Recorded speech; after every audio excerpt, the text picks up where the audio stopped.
Brandon, how are you, my friend? Outstanding. Glad to have you in the scenic city and happy to hear that you're filling in for Yaffee. I am, and I think you're here filling in for him. Is it tomorrow? Friday. Friday, the big day. All right, I get April's Fool Day. Olivia got yesterday. You get Friday. How wonderful. Okay, the rock and roll ride home for everybody. So tell me, you've been paying attention to Nashville politics, I'm sure. We had Senator Brent Taylor on. We had Monty Fritz on. We had Michelle Renaud on, who I know is your assemblywoman. What do you make of this year's assembly?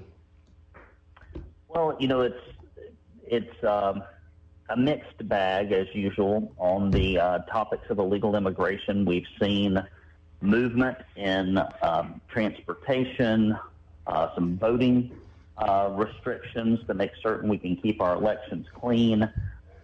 We've seen some marginal changes with different enforcement mechanisms relative to sheriffs having to enroll in partnerships with ICE to get folks that have detainers in the custody of the feds.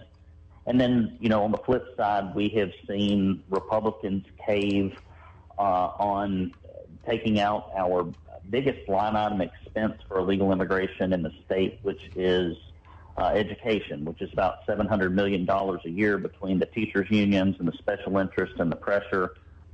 They backed off that bill that Bo Watson and William Lambert were bringing and watered it down to really a documentation bill, which I guess would give us some metrics. I don't know if that's even going to make it out. So we've seen. So let me ask you a question about that. Yeah. So we had Brent Taylor on here, and he said education is the biggest problem now that the task force has helped with reducing crime. Over there on the east side, do you have the same situation as Andy Ogles is saying here in Middle Tennessee, where they want to double the voucher program? It would have any impactful help on the east side as much as it might Middle Tennessee versus everyone ignores the far west, Memphis, which is the Seattle of Tennessee, in my opinion. Well, are you asking, do I think that the expansion of the voucher system is going to help education? Yes, sir. The issue, I suppose, with the voucher bill as proposed is that we are still double funding students in this bill, which means if we run off and spend $7,000 to enroll someone into a private school, and I think most of the data will show that these are children that have primarily been in private school previously, that we're going to find it, and we're still funding the school that they came from, then you end up basically paying twice as much for the same education. So that's an issue that they use to kind of buy the teachers union. So it's fundamentally unsound from a financial standpoint. And then, of course, I always have concerns. Typically, when the government gives away free money, it starts off with a few strings and it ends up with a tow rope. And the last vestiges that we have in education where kids can get a fair shot at an affordable price in our state are homeschooling and private schools. And so having those schools get addicted to and later constrained by that state money is a big concern of mine, because I've very, very rarely ever seen anything that the state government touched get better versus worse once they start regulating things in the private sector. Ain't that the truth? We had Michelle Renaud on just before you a little while ago, and I know you had a hand in her success in becoming an assemblywoman over the former chairwoman. I met her, and that's what the plaque said on her desk, chairwoman of the Finance Committee. How do you think she's doing, and do you think she is going to find, like Richie did, that Nashville is a really tough place to get good things done? Well, everyone will find that Nashville is a hard place to get good things done. And again, that goes back to 97% of the money that funds Republican leadership coming from special interest and outside of the district. And so those very well-organized, well-heeled influences in Nashville are almost always going to trump the voters in the district, because they, in many cases, are uninformed about what their government's really doing, and they're not that engaged. But she has had some really good victories that are in alignment with the MAHA movement. And so especially, I think, getting some of the dyes out of school foods, if I remember correctly. I mean, I look at the food they're feeding kids in public schools, and it's a few steps above prison food, probably in taste. I don't know that it's much different in nutrition. And so it'd be good to see that move in a good direction. Of course, her bill to get fluoride out of the water failed, as if we need this chemical, pumped into our water for everything from bathing to cooking, when it's supposed to just provide the benefit of strengthening your teeth. Same people would put preparation H in their water to drink under the same principle, but I bet some of them would if the lobbyists gave them enough money.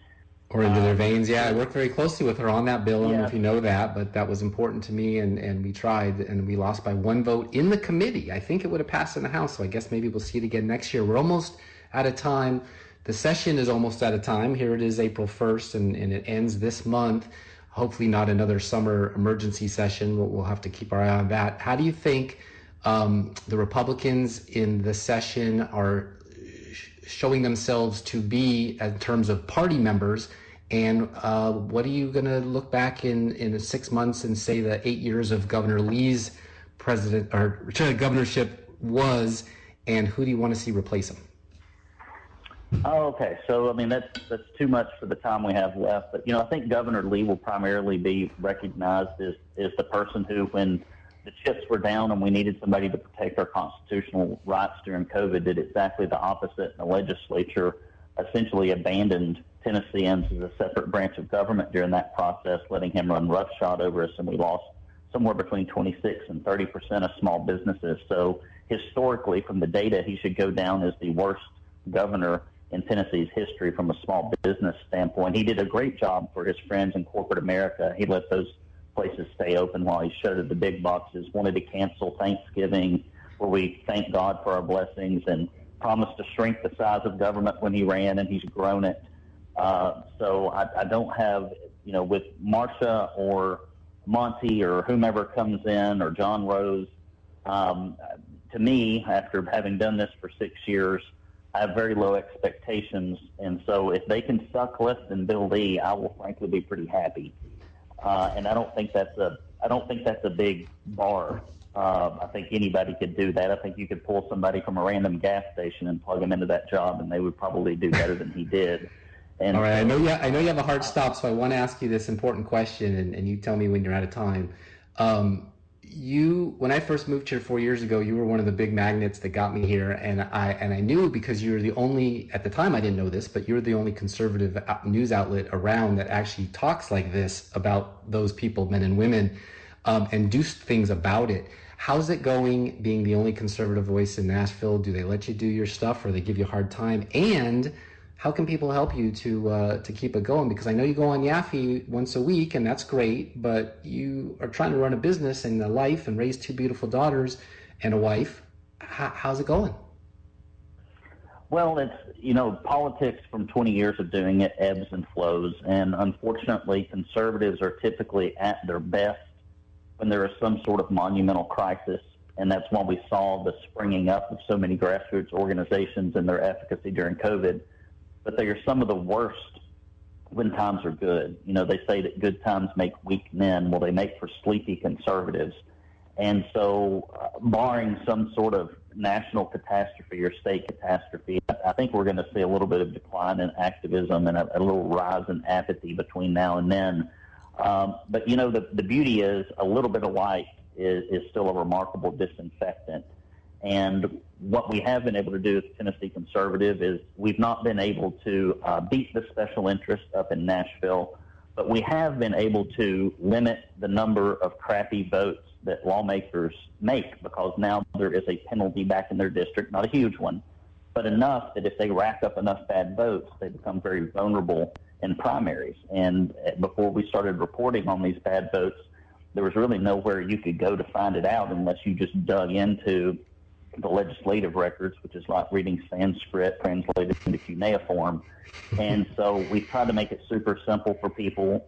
Even though the monetary ROI has been negative, the political ROI has been very positive. And the only reason we can tell the truth is because people support us at the subscriber level. and that's what's made such a big difference. See, you're too smart for politics. You're like Dennis Miller. You use Sanskrit in a sentence, and people are like, "What?" Like, I don't even know, that other one. So, that's your downfall. You're too darn smart, brother. You're an author. You got a business to run. You're a family man, and then you do politics on the side. And it isn't as appreciated around with the Tennessean and whatever. I don't know if you saw that Scripps just laid off a bunch of people up north of here, and that could end up down here with the third-ranked NC5 in Nashville. Who knows? But you're still standing, and so good for you. Thank you for all that you do. Last thing, and then you've been a tremendous supporter of conservative media, and I would count you among the top dozen of folks that have really stepped up to do this, like I have. Where you don't make any money doing it, but you do it out of a sense of civic obligation. And so we need more like you, because a lot of folks are getting fatigued.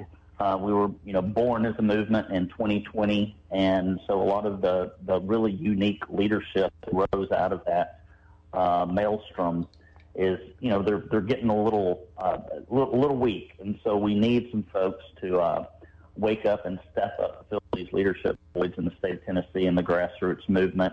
And so I just don't know what that's going to look like as time goes on. If we need some kind of inflection point to probably reawaken people. And I don't know if that's going to come down the pike anytime soon, but only time will tell. Well, you're very kind. Thanks for saying that. If I make any money off of this 99-cent ebook sale going on today, tomorrow, and Friday, I'll send you your check. Otherwise, I'm just a podcaster doing it out of pocket like you, so I can't do that. But thank you. Yeah, we might be able to get a gas station hot dog on the way up to Nashville. On me, brother. On me. All right. Well, thank you so much. Keep fighting the good fight, because literally, without you, there's really nobody I can compare to. The Tennessee Holler is not going to do it, and neither is the Tennessean. So, all right, keep doing what you're doing. God bless you, and say hi to your family for me. I'll do it, Steve. Thank you. Bye.